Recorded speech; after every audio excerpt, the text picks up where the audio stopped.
So my wife and I took a week and a half vacation. Just got away for a week and a half, went through Thanksgiving week, and now we're back to work. She knew I had a lot going on and I was stressed. And I had just going back to work was going to be a lot. And she said this morning, well, don't worry about work because tonight will be like vacation and we'll be able to hang out and just be together. It'll be just like vacation. And I thought that was really cool because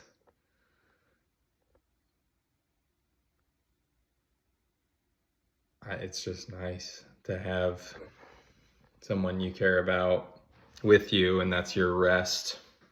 That's somebody you can chill with even after a long day. And like actually like be happy about that. Just like, I'm gonna be with this person. And that's after a week and a half of vacationing together. You would think you might be a little tired of spending so much time with someone, but that wasn't really the case for us. We really enjoyed each other's company. It was a very restful vacation. The need to rest was very prevalent, and we rested and we had a break, and it was an actual break. We weren't really thinking about work or anything. And I know that's hard to appreciate when you're doing it. It takes me like a long time to get into vacation and then actually be on vacation. It takes like 2 or 3 days. And for some people that's, you only take 4 or 5 days off. So it was important for us to take like a week and a half to actually rest.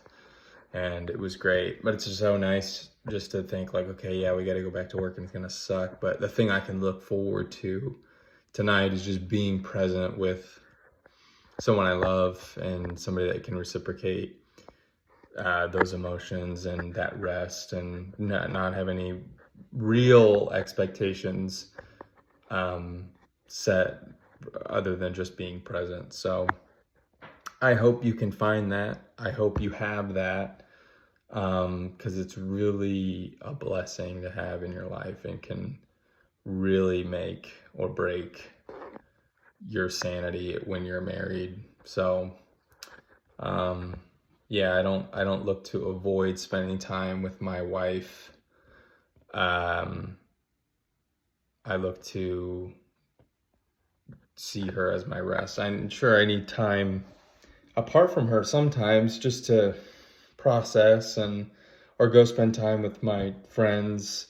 But at the end of the day, she's the person that I'm gonna be present with. And so she deserves that. And so finding somebody that you can chill with and enjoy the relax with is, I would argue, more important than someone you can go out with or go on crazy adventures with. Like, that stuff is fun and fine, but the reality of the time is you're gonna be spending a lot more time sitting, being present with each other. So learn how to do that early on rather than looking for someone that's going to give you all the adventures you want. Like, an adventure isn't an active thing, it doesn't necessarily have to be that.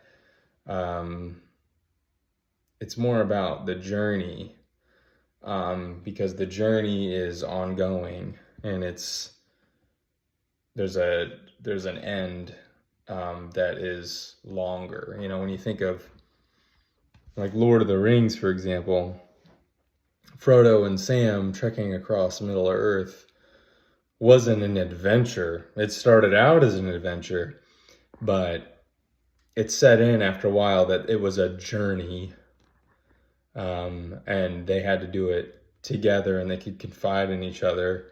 And in the moments when they were tired, they could talk, they could converse. And they were just friends. They were close friends, but they had like a bond and a brotherhood after a while of doing that together. So before you get married, if you're worried about this person might not be the right person because I don't know if I can go on an adventure with them, and I don't know if I can really enjoy doing all these active things together. Like if you're basing your relationship on how much movement you're going to have with someone, then I would challenge you to look inward and see if you really are someone of depth that can handle things that aren't that deep all the time. Can you sit and be still? Can you be quiet around someone and not get uncomfortable? Can you sit there and not have to wonder and not have to think this person is expecting something of me right now?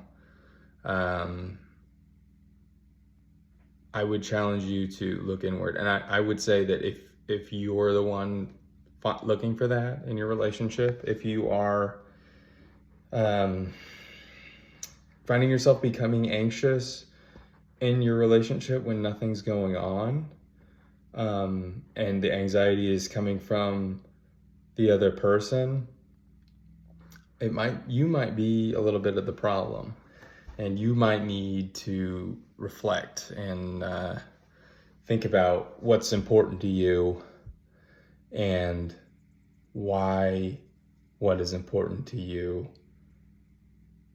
is so rooted in someone's view of who you are and what you should be doing with your time.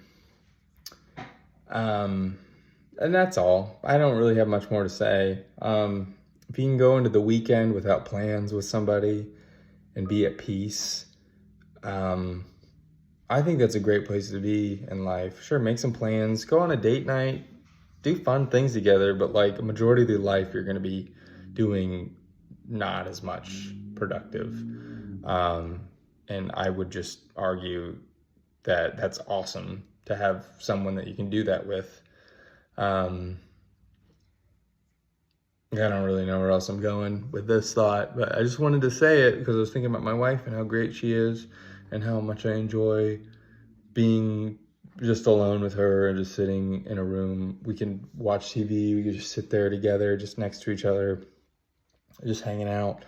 And I feel like peace when I do that. So I love that. I don't think there's anything wrong with that. I would encourage you to find that if you can.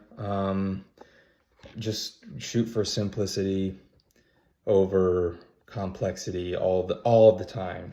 Complexity all the time seems and sounds exhausting to me. And I bet most marriages could benefit from sitting down, relaxing, talking to each other, and not trying to jump to the next thing over and over and over again, and ignoring what the other person needs from you. So just being silent just allows you to be present and give your partner what they need. Yeah. Okay, that's all I got. Later.